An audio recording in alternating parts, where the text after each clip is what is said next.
இந்த பகுதியில் ஆழ்வார்களில் ஒருவரான ஆண்டாள் குறித்து பரிசுத்த வேதாகமத்தில் எஸ்தர் அரசின் வரலாற்றோடு ஒப்பிட்டு காணலாம். பெரியாழ்வார் தன் தோட்டத்தில் துளசி செடிகளில் ஒரு பெண் குழந்தையை கண்டெடுத்து அதற்கு சுரும்பார் கோதை என்று பெயரிட்டு தன் குழந்தையாக வளர்த்து வந்தார். அப்பெண்ணிற்கு சிறு வயது முதல் திருமால் பெருமைகளை கூறி வந்ததால் பருவ வயதடைந்ததும் அந்த பெண் திருமாலை நேசிக்க ஆரம்பித்தாள்.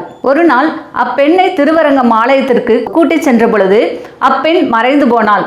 அப்பொழுது பெரியாழ்வார், கோதைக்கு ஊரறிய திருமணம் முடிக்க நினைத்தேனே, அரங்கன் கொண்டு சென்று விட்டானே என்று புலம்பினார். அதை கேட்ட திருவரங்கன் வல்லப பாண்டியன் மன்னனிடம் ஊரெங்கும் தோரணம் நாட்ட சொல்லி விமரிசையாக ஆண்டாளை மணந்து கொண்டதாக ஆண்டாளுடைய வரலாறு கூறுகிறது. இந்த நிகழ்வு குறித்து பரிசுத்த வேதாகமத்தில் உள்ள எஸ்தர் புத்தகத்திலிருந்து காணலாம். கிமு 4ஆம் நூற்றாண்டில் பெர்சிய தேசத்தை ஆண்ட அகஸ்வேரு அரசன் அளித்த விருந்திற்கு அவனது பட்டத்து அரசி வர மறுத்ததால் அவளை ஒதுக்கிவிட்டு அவளுக்கு பதிலாக உத்தமையான வேறொரு பெண்ணை பட்டத்து அரசியாக்க நினைத்து 127 நாடுகளில் இருந்தும் கன்னி பெண்களை கூட்டி வரப்பட்டு அவர்கள் சுத்திகரிக்கப்பட்டு நாளொருவராக அரசருக்கு அனுப்பப்படுவர் என்றும் அரசர் தான் நேசிக்க பெண்ணுக்கு கிரீடத்தை சூட்டி பட்டத்தரசியாக்கிக் கொள்ளலாம் என்றும் முடிவாயிற்று.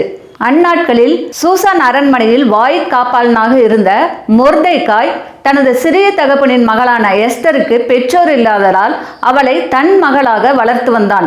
அரசனுக்கு தூக்கி செல்லப்பட்ட பெண்களில் அவளும் ஒருவளாக இருந்தால் மொர்தெகாய் நாள்தோறும் எஸ்தருக்கு என்னவாயிற்று என்பதை கண்காணித்து வந்தான்.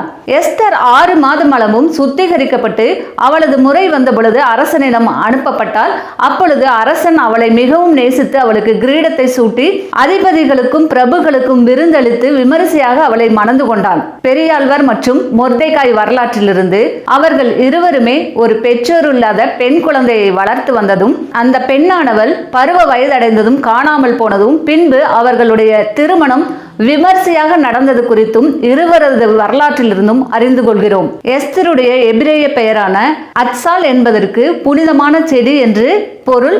இன்றளவும் இஸ்ரவேல் தேசத்தில் செம்பு கலசத்தில் நீரை ஊற்றி அதில் துளசி செடியை போட்டு வைத்திருப்பதை நாம் காண்கிறோம். அரசனை ஆண்டவன் என்று அழைப்பது போல 127 நாடுகளுக்கும் பட்டத்தரசியாக இருந்த எஸ்தர் அரசியை ஆண்டாள் என்று அழைக்கப்படுவதை தெரிந்து கொள்ளலாம்.